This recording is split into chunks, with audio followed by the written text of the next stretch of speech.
I'm in Colac, Victoria, where the Buller factory turns fresh cow's milk into delicious cream, yoghurt and ice cream. But before I head in, let's have a chat to two of Buller's longest serving veterans. All right, I'm seeing double here. Brent, Kane? No. Oh, I'm never going to get it right. The Buller twins, you guys have been working here for most of your lives. Yeah, fair part, 16 years. Wow. Yeah, I'm coming up 21, yeah. What makes this place so special? Just been Australian manufacturing and a great company to work for, family orientated. Yeah, the people. There's also some cutting-edge technology, and this factory is at the forefront of the industry. I was keen to see how they do it.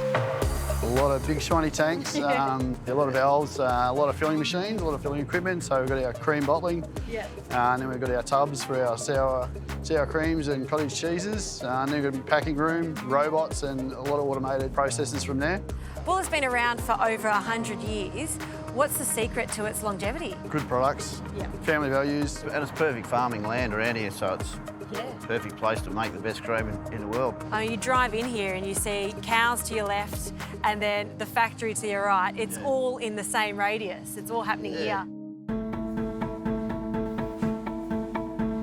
Jen, you're fifth generation here at Buller. You must have seen over those years things change quite a lot in the food manufacturing world.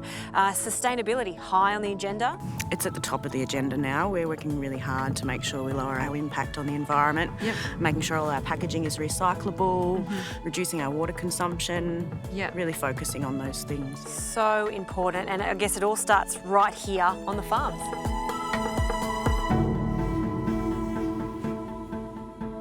We're only 15 minutes away from the Buller factory. It's such an interesting place, and if you're like me and love your cream, there's just a myriad of recipes you can do with it. Like this one. I've got the sea that meets the land here. So the land is, of course, the cream, and it's produced with milk that comes from right here on this gorgeous farm. And then the sea, well, these Port Arlington mussels, not far, about an hour away from here. I couldn't resist. I had to pick them up today to make this recipe. So this is mussels in a turmeric cream sauce.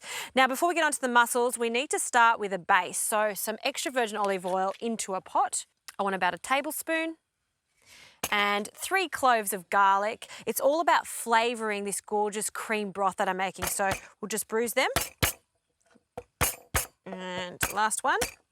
And we'll pop them into the olive oil.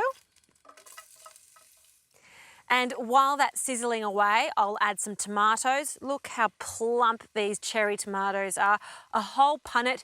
You don't need to cut them, leave them whole so they can go in. We'll give the pan a little jiggle. And we just want them to start blistering. I'll also add some ginger.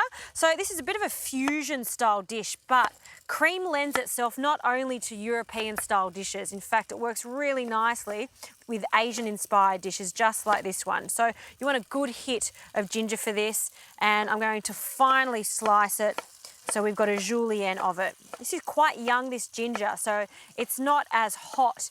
It's got a really nice floral flavour to it. So we'll pop that in with our cherry tomatoes. And we're just trying to get some heat through these ingredients.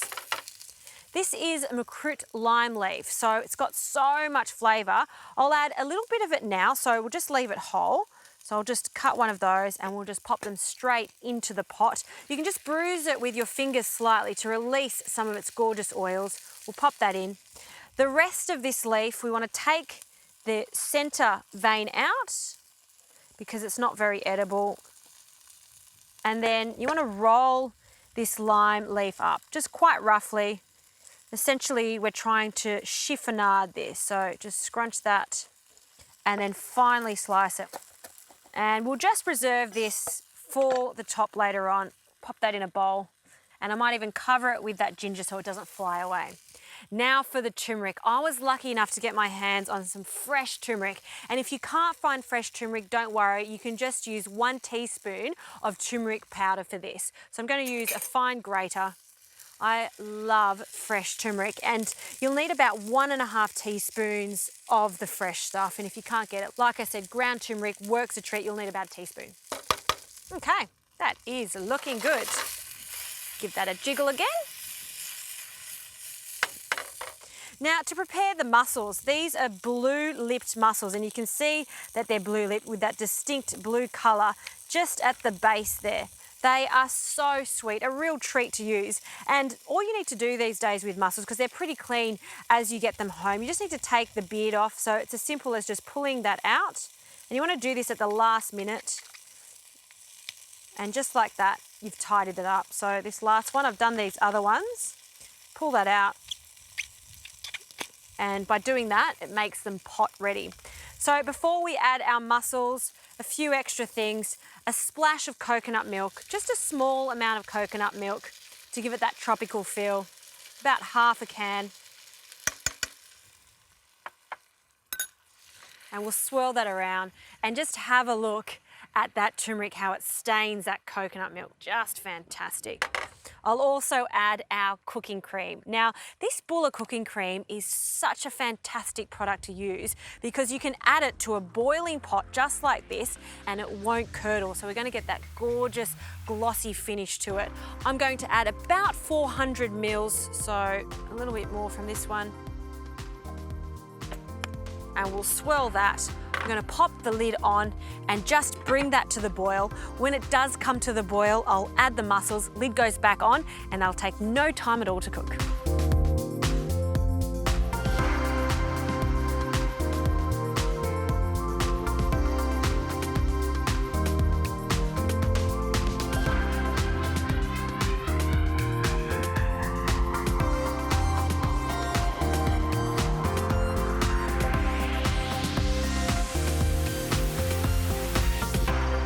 This has been cooking for about 5 to 6 minutes, and there really is no timer that needs to be put on with mussels. You know they're ready when they open up, just like this. Isn't it a wonderful thing? You can see that cream bubbling away there. Oh, it smells so good. And it's as simple as that. You know, I've got so many friends that order mussels at restaurants, but they never cook them at home. And you can see how easy it is to do. The freshness is just so lovely. And look at that colour and that cream sauce. It's electric yellow. And this sauce pretty much is a broth. You can see it's still lush and it hasn't split at all. And these mussels, you know, it's all about generosity. So fill up a large bowl just like this, making sure you get some of those tomatoes, the ginger, just so lovely. And I'm plating it up, but really you can just take this big pot to the table, maybe some crusty bread or even some rice, and let everyone just dig in. And that right there is an absolute treat. I'm gonna have a taste.